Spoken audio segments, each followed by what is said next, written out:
आज आपण बघणार आहोत तोंडी लावण्यासाठी कैरीचं चटपटीत आणि झणझणीत लोणचं पटकन बनवून तयार होते। बऱ्याच जणांना जेवणासोबत तोंडी लावण्यासाठी चटपटीत असं काही ना काही खाण्यासाठी लागतंय, त्यामुळे फक्त 2 कैऱ्यापासून असं चटपटीत आणि झणझणीत कैरीचं लोणचं बनवून तयार होते। रेसिपी अगदी सोपी आहे, तुम्हाला नक्की जमेल।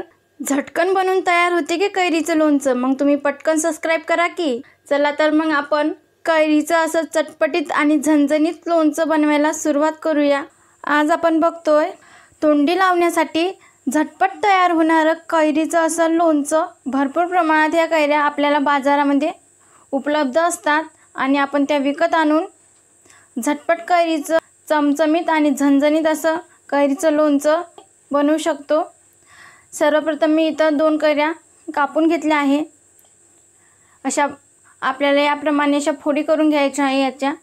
आणि त्यासाठी आपल्याला लागणार आहे 1 चमचा लाल तिखट, 1 चमचा हळद, 1 चमचा चाट मसाला, 1 चमचा मीठ। आता हे सर्व सुके मसाले आपल्याला या कैरीमध्ये घालून घ्यायचे आहे आणि हाताने चांगलं मिक्स करायचं आहे। हे चटपटीत अशी कैरी बनते। हे याला तुम्ही लोणचं म्हटलं तरी काही हरकत नाही। बऱ्याच जणांना जेवणासोबत तोंडी लावायला असं चटपटीत आणि झणझणीत असं काही ना काही लागतंय, त्यामुळे अशी कैरी तुम्ही बनवू शकता तोंडी लावण्यासाठी। मस्त यामध्ये चाट मसाला घालायचा, चव छान उतरते त्याने। हाताने चांगलं मिक्स करून घ्यायचं आहे। कैरी म्हटलं की प्रत्येकाच्या तोंडाला पाणी सुटतंय। कैरी बनवून नक्की खा, जास्तीची मेहनत लागत नाही आपल्याला। कैरी कापायची आणि त्यावर हे सुके मसाले घालून हाताने चांगलं घोळसून घ्यायचं आहे आणि चटपटीत अशी आपली कैरी बनवून तयार होते। कैरीमध्ये विटॅमिन सी आणि भरपूर प्रमाणात पौष्टिक अशी असते। पौष्टिक असं कैरीचं लोणचं बनवून तयार होते। बघा, व्यवस्थित मिक्स केलं आहे आणि चटपटीत असं जेवणासोबत तोंडी लावण्यासाठी ही आपण चटपटीत आणि झणझणीत अशी कैरीचं लोणचं बनवलं आहे।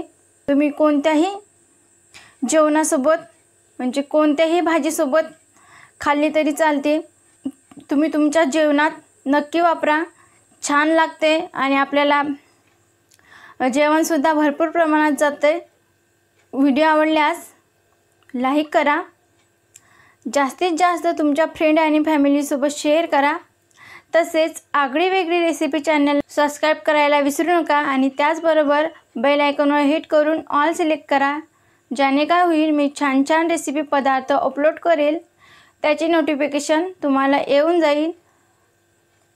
आज वेळात वेळ काढून तुम्ही ही रेसिपी बघितल्याबद्दल तुम्हा सर्वांचे मनापासून खूप खूप धन्यवाद। असे छान छान पदार्थ बनवून खात जा। भेटूया पुढील व्हिडिओमध्ये।